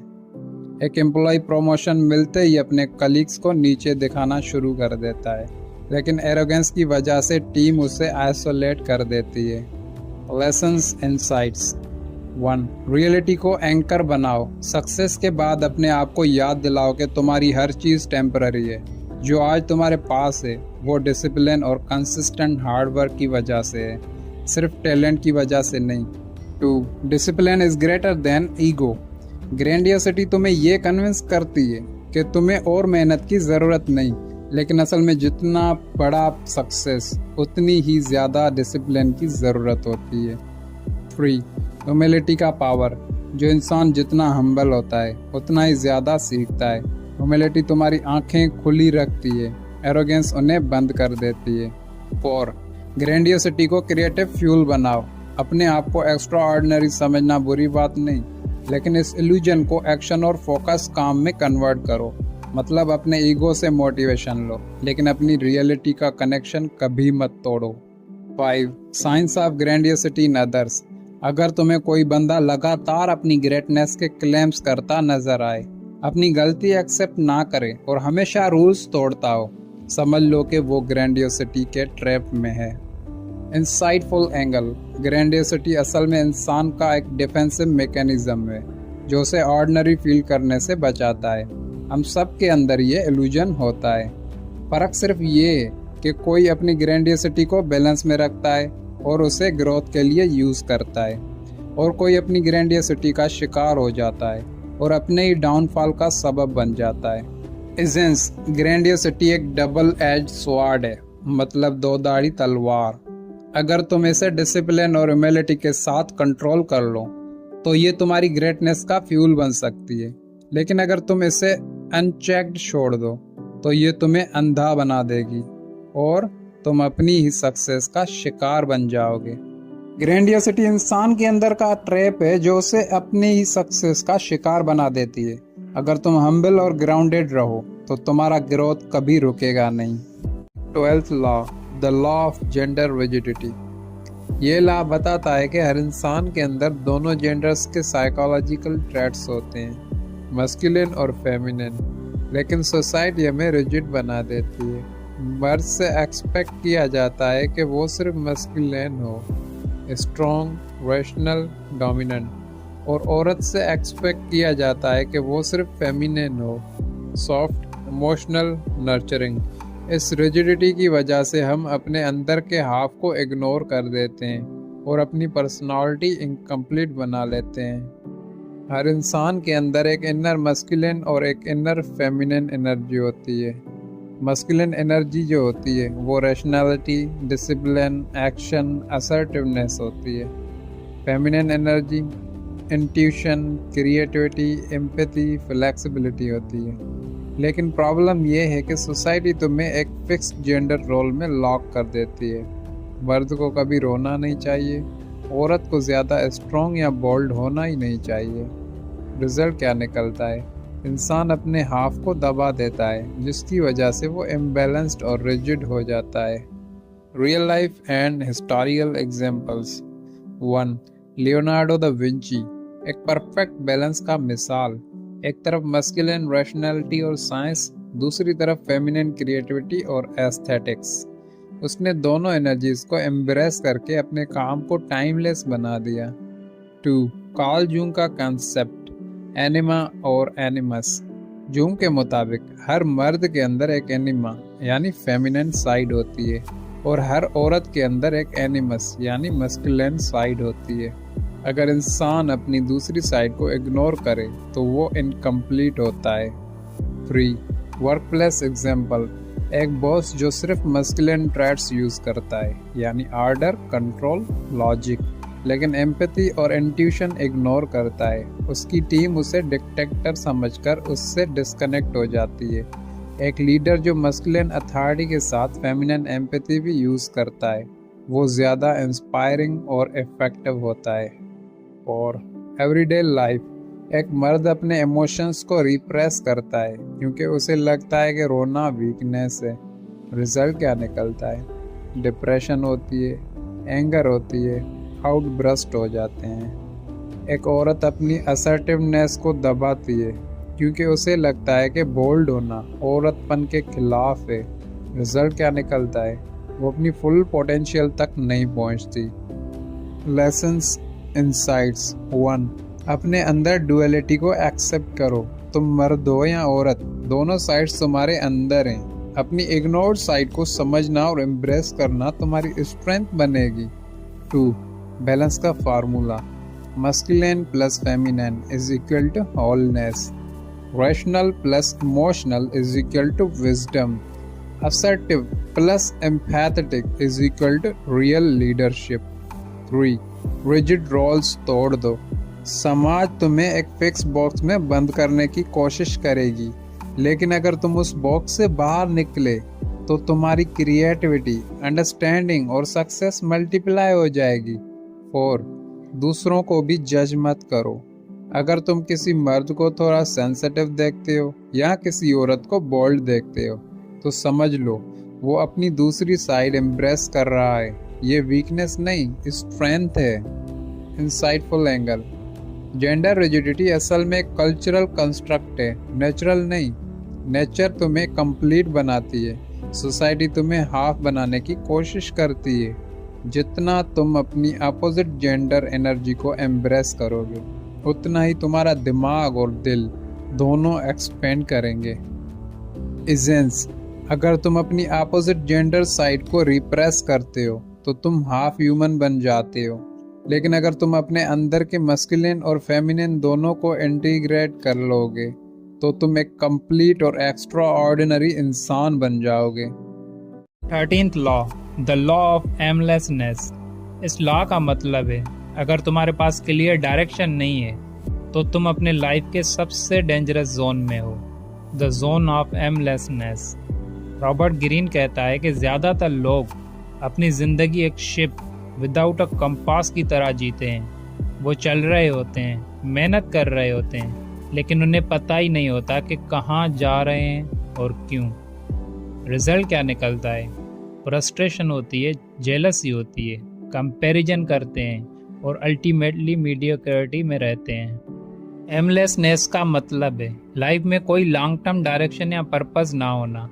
ऐसे लोग हर ट्रेंड, हर ओपिनियन और हर प्रॉब्लम से इजीली इन्फ्लुएंस हो जाते हैं। कभी किसी की सक्सेस देखकर मोटिवेशन मिलती है, कभी किसी के क्रिटिसिज्म से कॉन्फिडेंस टूट जाता है। उनके एक्शंस स्कैटर्ड होते हैं, उनकी एनर्जी हर तरफ वेस्ट होती है। जब तुम्हारे पास कोई क्लियर एम नहीं होता तुम रिएक्टिव बन जाते हो, दुनिया के रिएक्शन पर चलने लगते हो, अपनी क्रिएशन पर नहीं। Real life historical examples. 1. Alexander the great. बचपन से एक क्लियर विजन था, कन्क्यूर द नॉन वर्ल्ड। उसका हर डिसीजन, हर स्ट्रेटजी उसी डायरेक्शन के साथ अलाइंड थी, इसलिए वो जवानी में ही एक एम्पायर बना गया जिसका नाम आज तक है। 2. Elon Musk. अगर वो बस पैसा कमाना चाहता तो किसी भी बिजनेस में इन्वेस्ट कर लेता, लेकिन उसका एम था टू मेक लाइफ मल्टीप्लैनेटरी। यही क्लैरिटी उसे स्पेस एक्स और टेस्ला तक ले गई।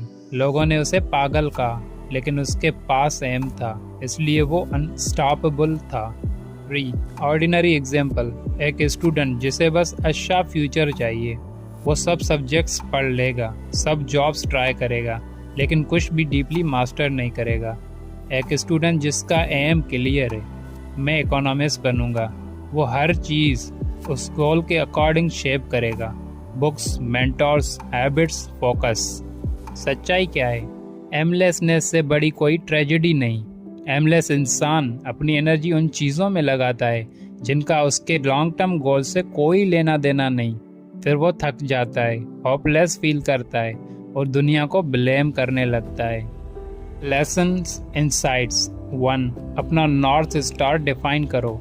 तुम्हारा एक क्लियर एम होना चाहिए जो तुम्हें हर डिसीजन के वक्त डायरेक्शन दे। ये एम कोई एक्सटर्नल रिवॉर्ड नहीं होना चाहिए जैसे मनी, फेम, बल्कि एक इंटरनल ड्राइव होना चाहिए जैसे creation, impact, mastery. 2. Temporary distractions को इग्नोर करो। हर नई अपॉर्चुनिटी ज़रूरी नहीं कि तुम्हारे एम के साथ अलाइंड हो। नो बोलना सीखो ताकि तुम्हारी एनर्जी फोकस्ड रहे। 3. Long term V S short term. Aimless लोग शॉर्ट टर्म डोपामिन के पीछे भागते हैं। एमफुल लोग शॉर्ट टर्म पेन टॉलरेट करते हैं ताकि लॉन्ग टर्म पावर मिले। 4. पर्पस एक्शन से बनता है। क्लैरिटी बैठकर नहीं मिलती, चलकर मिलती है। एक्सपेरिमेंट करो, सीखो, एडजस्ट करो, लेकिन अपने मेन डायरेक्शन को कभी ना छोड़ो। 5. Alignment test.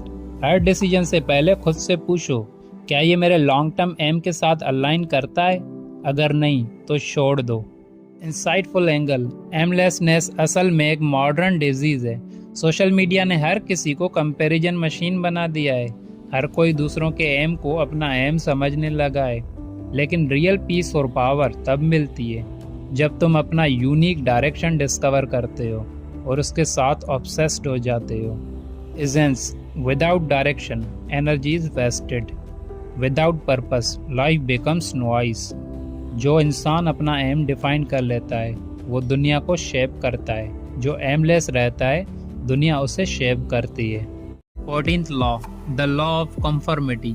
ये लॉ कहता है इंसान अपनी इंडिविजुअलिटी खो देता है जब वो सोसाइटी के ग्रुप थिंक, नॉर्म्स और ट्रेंड्स के प्रेशर में आ जाता है। रॉबर्ट ग्रीन लिखता है, human beings are social animals but this need to belong is also the source of our greatest weakness.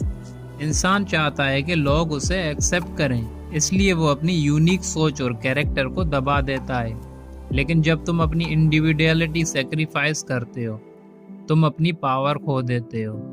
हर इंसान के अंदर एक सोशल इंस्टिंक्ट होती है, वो चाहता है कि लोग उसे पसंद करें, एक्सेप्ट करें और क्रिटिसाइज ना करें। ये इंस्टिंक्ट यूजफुल होती है क्योंकि कोऑपरेशन सोसाइटी को चलाती है, लेकिन अगर ये एक्सट्रीम में चली जाए तो इंसान अपनी सोच और डायरेक्शन खत्म कर देता है। कंफर्मिटी का मतलब है अपनी सोच छोड़कर वो सोच अपनाना जो मेजॉरिटी काफ़ी टाइम से फॉलो कर रही है। सोसाइटी तुम्हें एक फ्रेमवर्क देती है, ये करना सही है, ये मत करना, सब ये कर रहे हैं। अगर तुमने अपनी इंडिविजुअलिटी नहीं बचाई तो तुम एक रोबोटिक कॉपी बन जाओगे जिसको सोसाइटी अपने इशारों से चलाती है। Real life historical examples. 1. The Milgram experiment 1961। Psychologist Stanley Milgram ने एक शॉकिंग एक्सपेरिमेंट किया जिसमें लोगों को बोला गया कि दूसरे इंसान को इलेक्ट्रिक शॉक दो, लेकिन वो फेक शॉक थे, लेकिन उनको पता नहीं था। सिर्फ अथॉरिटी के कहने पर 65% लोगों ने दूसरे इंसान को शॉक दिया, चाहे वो चीख रहा था। ये दिखाता है कि हम मेजॉरिटी और अथॉरिटी के प्रेशर में अपना मोरल सेंस खो देते हैं। 2. नाजी जर्मनी 1930 से लेकर 1940s तक लाखों लोगों ने हिटलर का साथ दिया बिना क्वेश्चन किए, not because they were evil, बल्कि क्योंकि वो कंफर्मिटी और नेशनलिज्म के हिप्नोसिस में आ गए थे। ये सब कर रहे हैं वाली सोच ने उन्हें ब्लाइंड कर दिया। 3. Modern example, social media. हर ट्रेंड, हर ओपिनियन, हर आउटरीच में लोग बिना सोचे समझे जंप कर जाते हैं। सब कैंसिल कर रहे हैं तो मैं भी करूँगा, सब कह रहे हैं ये सही है तो मैं भी मान लूँगा। रिजल्ट क्या निकलता है? इंडिविजुअलिटी ख़त्म हो जाती है और आइडेंटिटी एल्गोरिदम के हाथ में आ जाती है। और एवरीडे लाइफ, तुम्हारा कोई आइडिया है जो सबसे अलग है, लेकिन तुम चुप रहते हो क्योंकि लोग हंसेंगे। तुम एक क्रिएटिव करियर चाहते हो लेकिन फैमिली के प्रेशर से सेफ जॉब ले लेते हो। ये सब कंफर्मिटी है। अंदर से तुम जानते हो कि ये सही नहीं, लेकिन क्राउड का प्रेशर तुम्हें बैंड कर देता है। Lessons, insights. 1. Conformity is not equal to harmony. लोग समझते हैं कि अगर वो सबके साथ एग्री करेंगे तो पीस मिलेगी, लेकिन असल में ये इनर कॉन्फ्लिक्ट पैदा करता है। तुम अपने आप से झूठ बोलते हो। 2. Independence of thought. पावरफुल इंसान वो है जो अपनी सोच से डिसीजंस लेता है, चाहे दुनिया उसके खिलाफ क्यों ना हो। गैलीलो, सोक्रेट्स, न्यूटन, नीत्शे, सब ने अपने टाइम के मेन स्ट्रीम के खिलाफ सोचा, इसलिए आज उनका नाम है। 3. Observe the crowd, don't join it. Crowd का रिएक्शन हमेशा इमोशनल होता है, रैशनल नहीं। तुम्हारा काम है क्राउड को समझना, उसका पार्ट बनना नहीं। 4. Conformity kills creativity. जब तुम लोगों के नॉर्म्स फॉलो करते हो तुम अपनी इमेजिनेशन और ओरिजिनलिटी बंद कर देते हो। रियल क्रिएशन तब होती है जब तुम डेयर करते हो to be different. 5. Courage to stand alone. Individual सोच रखना आसान नहीं, तुम्हें क्रिटिसिज्म और रिजेक्शन मिलेगा, लेकिन अगर तुम सच में इंडिविजुअलिटी बचाना चाहते हो तो ये प्राइस ज़रूरी है। Insightful angle. कंफर्मिटी असल में एक साइकोलॉजिकल सर्वाइवल इंस्टिंक्ट है। जब तुम अलग सोचते हो तो सोसाइटी तुम्हें थ्रेट समझती है, लेकिन ग्रोथ और ग्रेटनेस हमेशा नॉन कंफर्मिटी से ही आती है। जितना तुम अलग सोचने की हिम्मत रखते हो उतना ही ज़्यादा तुम पावरफुल बनोगे।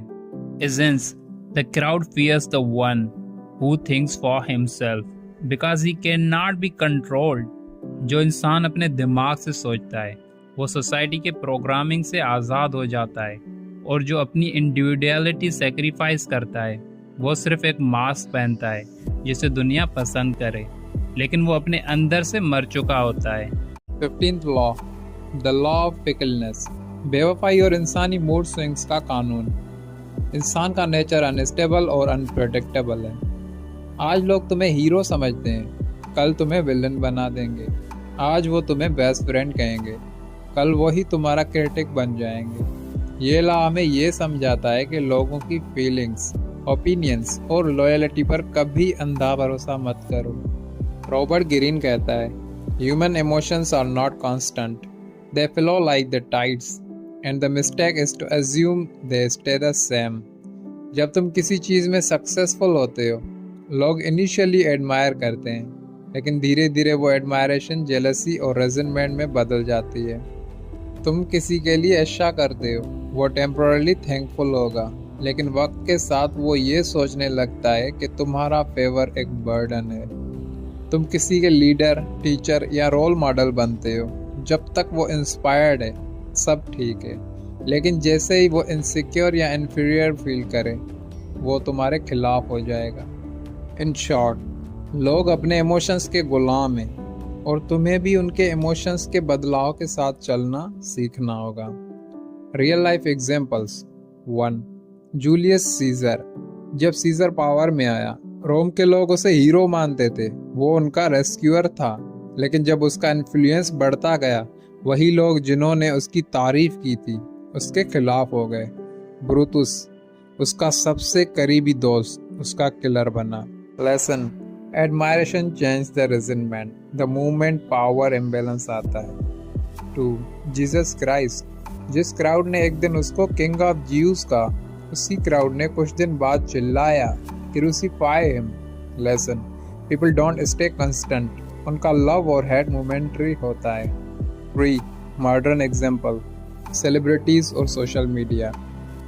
आज लोग किसी सेलिब्रिटी को ट्रेंड करवाते हैं वही लव यू के साथ, और कल वही क्राउड कैंसिल हिम शुरू कर देता है। एक ट्वीट, एक कंट्रोवर्सी, और पूरी दुनिया का मूड पलट जाता है। Lesson, public opinion is like the wind, it never stay in one direction. Everyday life examples. तुम्हारा दोस्त तुम्हें तब तक अप्रिशिएट करता है जब तक तुम उससे लोअर हो। जैसे ही तुम उससे आगे निकलते हो, वो सटल जेलसी फील करता है। तुम जॉब में किसी को सपोर्ट करते हो, वो तुम्हारा फैन बन जाता है, लेकिन प्रमोशन मिलते ही वो सोचता है ये डिजर्विंग नहीं था। तुम रिलेशनशिप में लॉयल हो, पर थोड़ा डिस्टेंस या सक्सेस उन्हें इनसिक्योर बना देता है। Psychological insight. इंसान का ईगो छोटी सी इम्बैलेंस भी टॉलरेट नहीं करता। जब वो किसी को सुपीरियर या सक्सेसफुल देखता है, वो अनकॉन्शियसली रेजिडमेंट डेवलप करता है। यही रीज़न है कि एडमायरेशन ज़्यादा दिन तक प्योर नहीं रहती, वो धीरे धीरे जेलसी में ट्रांसफॉर्म हो जाती है। रॉबर्ट ग्रीन कहता है, love and hate are not opposite, they are two sides of the same coin. यानी जो लोग तुम्हें सबसे ज़्यादा एडमायर करते हैं, वही सबसे ज़्यादा हेट कर सकते हैं अगर उनका ईगो हर्ट हो। How to deal with people's fickleness. 1. Expect change, don't be shocked. जब लोग बदलते हैं तो हर्ट मत हो, ये ह्यूमन नेचर है। जिस दिन तुम ये एक्सेप्ट कर लोगे, लोगों के मूड और लॉयल्टी कभी कांस्टेंट नहीं रहती, उस दिन तुम इमोशनली फ्री हो जाओगे। 2. डोंट डिपेंड ऑन लव और एडमायरेशन। तुम्हारा एम ये होना चाहिए कि लोगों का रेस्पेक्ट मिले, पर उस पर तुम्हारा इमोशनल सर्वाइवल डिपेंड ना करे। एडमायरेशन मिलती है तो ग्रेटिट्यूड से लो, हेट मिलती है तो स्माइल से इग्नोर करो। 3. Stay mysterious and slightly distant. जब तुम अपनी मिस्ट्री और डिस्टेंस मेंटेन करते हो, लोग तुम्हें रेस्पेक्ट करते हैं क्योंकि वो तुम्हें फुली प्रेडिक्ट नहीं कर पाते। ओवर फैमिलियरिटी कंटेम्प्ट पैदा करती है। 4. Turn their emotions into strategy. जैसे लोग तुमसे जेलस होते हैं, उसी जेलसी को सटली मैनिपुलेट करो, उन्हें प्रेस दो, उनका ईगो काम करो और उनकी अनप्रेडिक्टेबिलिटी से बेनिफिट उठाओ।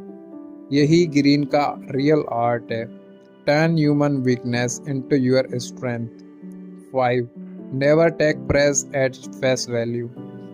जब कोई तुम्हारी एक्सेसिव तारीफ करे, समझ लो वो या तो कुछ लेना चाहता है या कल तुम्हें क्रिटिसाइज करने वाला है। की insights lessons. Admiration is temporary but resentment is eternal. जो लोग आज तुम्हारी तारीफ कर रहे हैं वो कल तुम्हारे अगेंस्ट गॉसिप भी करेंगे। बस एक ट्रिगर चाहिए। लेकिन अगर तुम इमोशनली डिटैच और सेल्फ अवेयर हो तो तुम कभी किसी के बिहेवियर से हिलोगे नहीं। इजेंस। इंसानी इमोशंस ओशियन की तरह हैं, कभी काम कभी स्ट्रॉमी। तुम्हारा काम ये नहीं कि तुम वेव कंट्रोल करो, बल्कि ये सीखो कि कैसे सर्व करते हुए अपनी बैलेंस मेंटेन रखो। Never build your foundation on people's emotions, build it on understanding of their nature.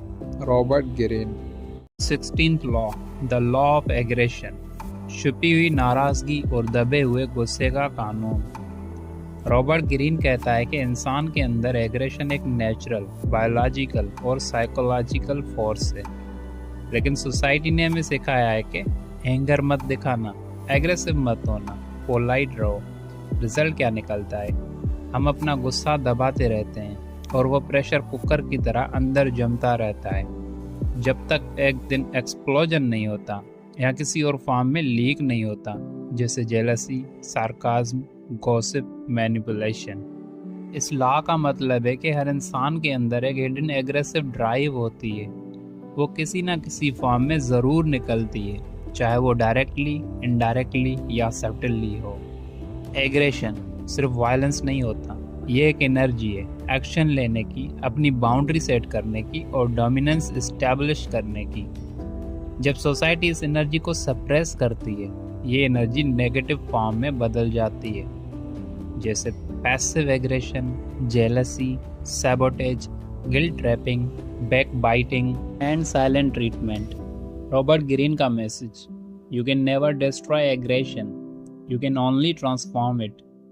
अगर तुम इस एग्रेसिव इंस्टिंक्ट को समझकर चैनलाइज नहीं करते तो ये तुम्हारे कैरेक्टर और रिलेशनशिप को अंदर से कोरोड कर देगी। 3 form of hidden aggression. 1. Passive aggression.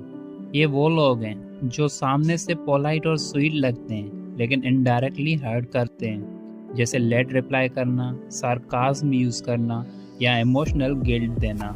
Example, oh I didn't know you needed my help, you usually do everything yourself. एक लाइन में सार्काज्म प्लस ईगो अटैक दोनों। 2. Repressed rage. ये वो एनर्जी है जो बचपन से दबाई गई है। तुम्हें सिखाया गया good boys don't get angry, लेकिन वो एंगर कहीं गया नहीं, वो सिर्फ अंदर जम गया। बाद में ये डिप्रेशन, एंजाइटी या डिस्ट्रक्टिव बिहेवियर में निकलता है। 3. Controlled channelled aggression. ये सबसे पावरफुल फॉर्म है।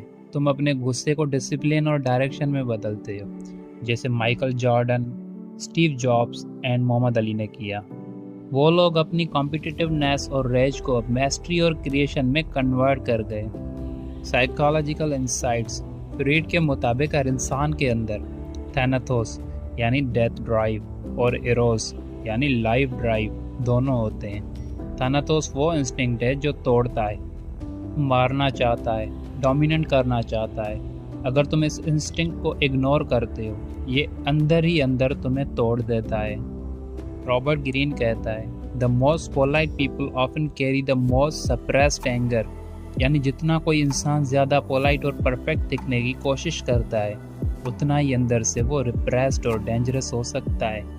Real life examples. 1. Adolf Hitler, repressed rage turn destructive. Hitler एक रिजेक्टेड आर्टिस्ट था, सोसाइटी ने उसका टैलेंट रिजेक्ट कर दिया। उसका रिप्रेस्ड गुस्सा, रिजनमेंट और inferiority complex millions of death में बदल गया। जब एग्रेशन चैनलाइज ना हो, वो डिस्ट्रक्शन लाता है। 2. Michael Jordan, controlled aggression. Jordan का गुस्सा एक इंजन बन गया। हर इंसल्ट, हर रिजेक्शन को उसने अपना फ्यूल बनाया अपनी ग्रेटनेस के लिए। जब एग्रेशन कंट्रोल में हो, वो एनर्जी बन जाता है, power not poison. 3. Everyday life. Boss या टीचर के सामने चुप रहने वाला बंदा घर जाके अपना गुस्सा छोटी बातों पे निकालता है। वो दोस्त जिससे सक्सेस पे खुशी नहीं होती, वो पैसिव एग्रेसिव कमेंट करता है। रिलेशनशिप में एक पार्टनर साइलेंट ट्रीटमेंट देता है इंस्टेड ऑफ एक्सप्रेसिंग फ्रस्ट्रेशन। ये सब रिप्रेस्ड एग्रेशन के सिम्टम्स हैं। Lesson, how to apply this law. 1. Recognise your hidden rage. अपने अंदर के सप्रेस गुस्से को इग्नोर मत करो, ऑब्जर्व करो। तुम किस सिचुएशन में ज़्यादा इरिटेट होते हो, किस लोगों से ट्रिगर फील करते हो, ये तुम्हारा मिरर है। 2. Don't be afraid to express anger but wisely. गुस्सा दिखाना बुरी बात नहीं, लेकिन बिना कंट्रोल के दिखाना डेंजरस है। गुस्सा एक मैसेज है, मेरी बाउंड्री क्रॉस हुई है। उस मैसेज को कामली कम्युनिकेट करो, वायलेंस नहीं। 3. Channel your aggression into purpose. अपने रैज को मिशन में बदलो। अगर तुम्हें किसी ने अंडरस्टिमेट किया, prove them wrong through excellence not revenge. गुस्सा प्रोडक्टिव चीज़ों में इन्वेस्ट हो तो वो क्रिएटिविटी और डिवाइन बन जाता है। 4. Spot hidden aggression in others. Her smile genuine नहीं होती। कभी कभी लोग पोलाइट इसलिए होते हैं क्योंकि वो अपनी हॉस्टिलिटी छुपा रहे होते हैं। उनके सार्कास्म टोन या फेक पोलाइटनेस को डिकोड करना सीखो। 5. Don't be a people pleaser. जितना तुम अपनी एंगर और इंडिविजुअलिटी सप्रेस करोगे, उतना ही तुम अंदर से बिटर और वीक बनोगे। बाउंड्री सेट करना एग्रेशन नहीं होता, सेल्फ रेस्पेक्ट होता है। Insightful angle. एग्रेशन इंसान के अंदर की एक लाइफ फोर्स है। ये तुम्हें लड़ने, जीतने या प्रोटेक्ट करने की इंस्टिंक्ट देती है, लेकिन अगर तुम इसे इग्नोर करते हो, ये तुम्हें अंदर से खा जाती है। The real piece is not the absence of aggression, it's the mastery over it. Essence. इंसान पोलाइट दिखकर अपना गुस्सा छुपाता है, लेकिन वो गुस्सा कभी मर नहीं सकता। या तो वो किसी और पे निकलता है या खुद पर। अक्लमंद इंसान अपने अंदर के गुस्से को डिसिप्लिन, आर्ट और क्रिएशन में बदल देता है। Anger is like fire, it can cook your food और burn your house. The choice is yours। 17th law, the law of generational myopia. नस्लों की अंधापन और हिस्ट्री भूलने का कानून। ये लॉ कहता है कि हर जनरेशन अपने आप को सबसे मॉडर्न और एनलाइटेंड समझती है, और ये भूल जाती है कि उनसे पहले वाली नस्लों ने भी यही सोचा था। इंसान टेक्नोलॉजी बदल लेता है, फैशन बदल लेता है, लैंग्वेज बदल लेता है, लेकिन ह्यूमन नेचर कभी नहीं बदलता। हर जनरेशन एक ही पैटर्न रिपीट करती है। Pride, rebellion, chaos, correction, pride again, और ये साइकिल चलता रहता है। रॉबर्ट ग्रीन कहता है, human beings have a deep psychological blindness to the past. हम सोच लेते हैं कि हम अपने एंसेस्टर्स से स्मार्टर हैं क्योंकि हमारे पास इंटरनेट, एजुकेशन और फ्रीडम है, लेकिन हम वही गलतियां करते रहते हैं, बस नए नाम के साथ। जिस तरह पुराने लोग किंग्स और रिलीजन्स को ब्लाइंडली फॉलो करते थे, आज हम सेलिब्रिटीज़, मीडिया और आइडियोलॉजी को ब्लाइंडली फॉलो करते हैं। पहले वार्स लैंड के लिए होती थी, आज वार्स इंफॉर्मेशन और अटेंशन के लिए होती हैं। पहले लोग चर्च के डोगमा में फंसे हुए थे, आज लोग मॉडर्न नैरेटिव के डोगमा में फंसे हुए हैं। टेक्नोलॉजी इवॉल्व होती है, लेकिन ह्यूमन साइकोलॉजी प्रिमिटिव ही रहती है, इनसिक्योर, इमोशनल, ट्राइबल और ego driven. History example of generational myopia.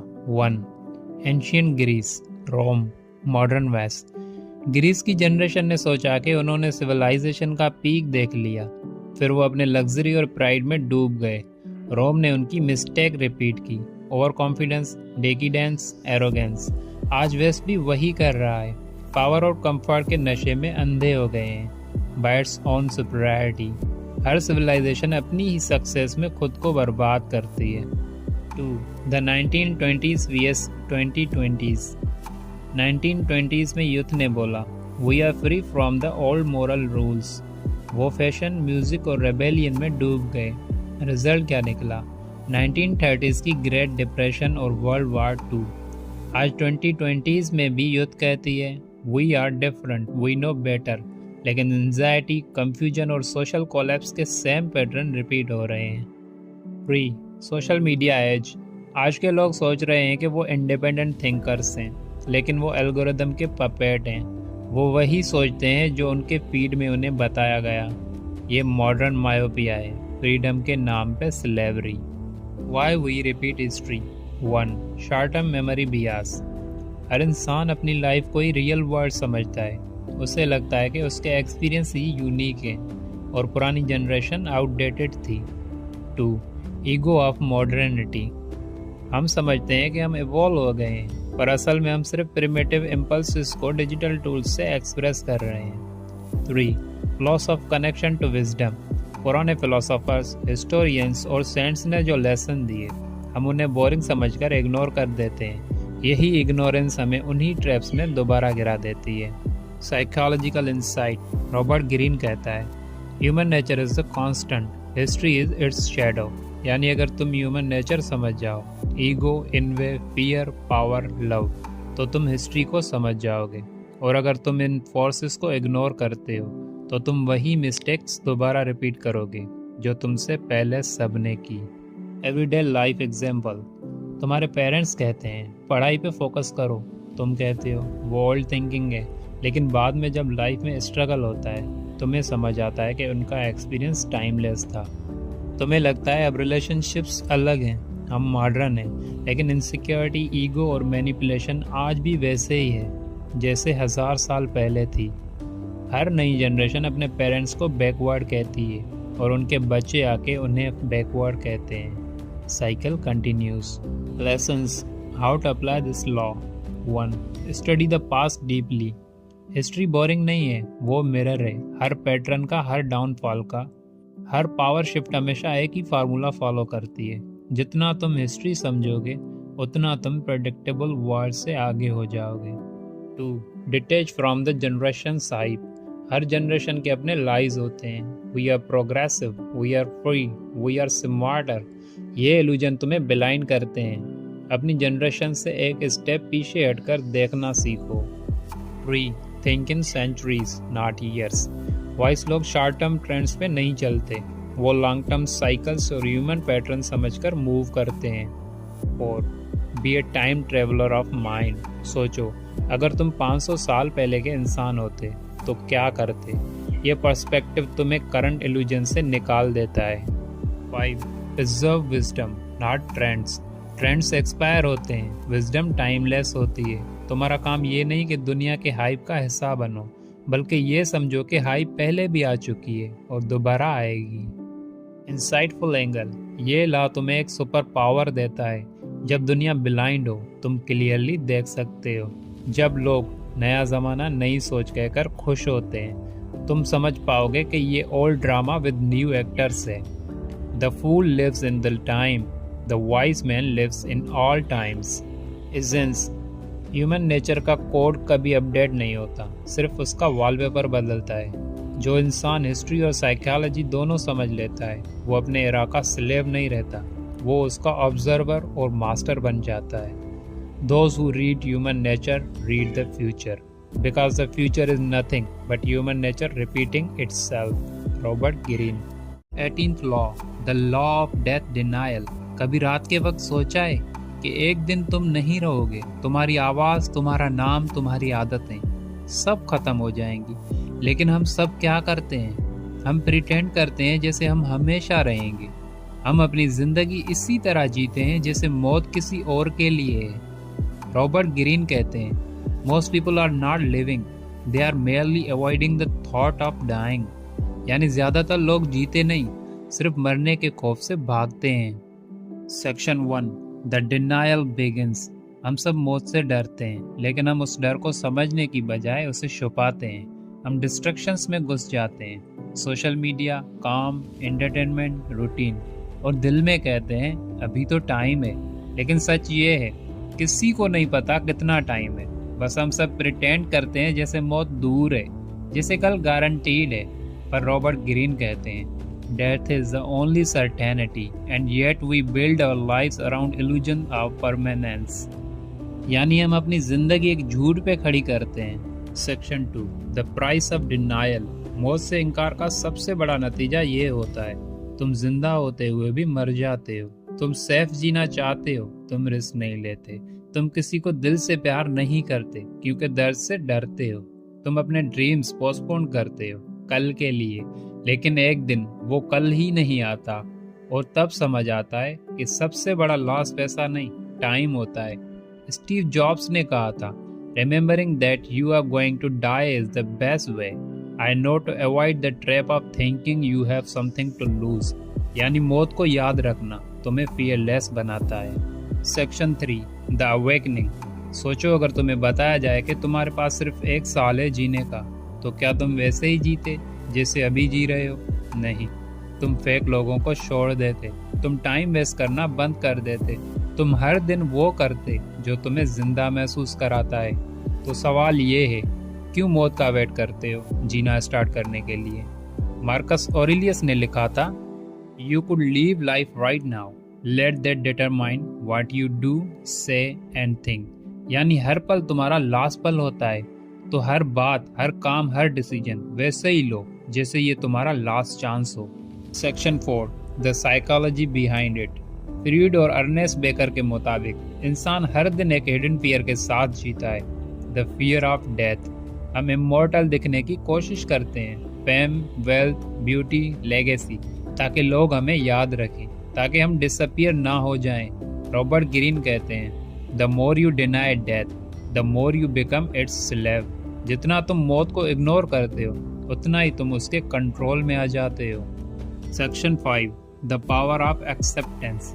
लेकिन जब तुम इस ट्रुथ को एक्सेप्ट कर लेते हो कि एक दिन सब खत्म हो जाएगा, तो कुछ मैजिकल होता है। तुम्हारा ईगो गिर जाता है, तुम छोटी बातों पे रिएक्ट करना बंद कर देते हो, तुम जिंदगी के हर सेकंड को ग्रेटिट्यूड के साथ जीने लगते हो। तब तुम फियर से नहीं, क्लैरिटी से डिसीजंस लेते हो। तब तुम कुछ प्रूव करने के बजाय कुछ बनने लगते हो। Section 6, the samurai philosophy. Samurai warriors रोज सुबह मौत को इमेजिन करते थे। उनका मोटो था, if you accept death no enemy can defeat you. उनके लिए मौत एक्सेप्टेंस, वीकनेस नहीं, फ्रीडम थी। वो हर बैटल में फियरलेस इसीलिए थे क्योंकि उन्होंने मौत से पहले ही फ्रेंडशिप कर ली थी। रॉबर्ट ग्रीन इसी फिलॉसफी को आज के इंसान के लिए लिखते हैं, bye accepting death you Rob it of its power to terrify you. Section 7, the transformation. सोचो अगर तुम इस माइंडसेट को अपना लो तो तुम्हारा हर दिन एक गिफ्ट बन जाएगा, हर दर्द एक लेसन बन जाएगा और हर मूवमेंट एक मिरेकल लगने लगेगी। तुम अब टाइम वेस्ट नहीं कर पाओगे, तुम लोगों को दिल से वैल्यू दोगे, तुम हर काम में मीनिंग डाल दोगे। यानी जब तुम मौत को अपनाते हो तो तुम पहली बार सच में जीना स्टार्ट करते हो। तो जब अगला सनराइज देखो या किसी अपने की हंसी देखो या किसी के साथ साइलेंस शेयर करो, याद रखना ये सब एक दिन नहीं होगा। तो आज जी लो, आज प्यार करो, आज क्रिएट करो, आज माफ करो, क्योंकि मौत दूर नहीं, वो हर पल तुम्हें याद दिला रही है कि तुम जिंदा हो। तुम मौत को इग्नोर करके जिंदा नहीं रह सकते, तुम्हें उसका सामना करना ही होगा, क्योंकि जब तुम समझ जाते हो कि टाइम लिमिटेड है, तब तुम्हारा हर सेकंड मीनिंगफुल बन जाता है। Death is not your enemy. Forgetting that you will die, that's the real death.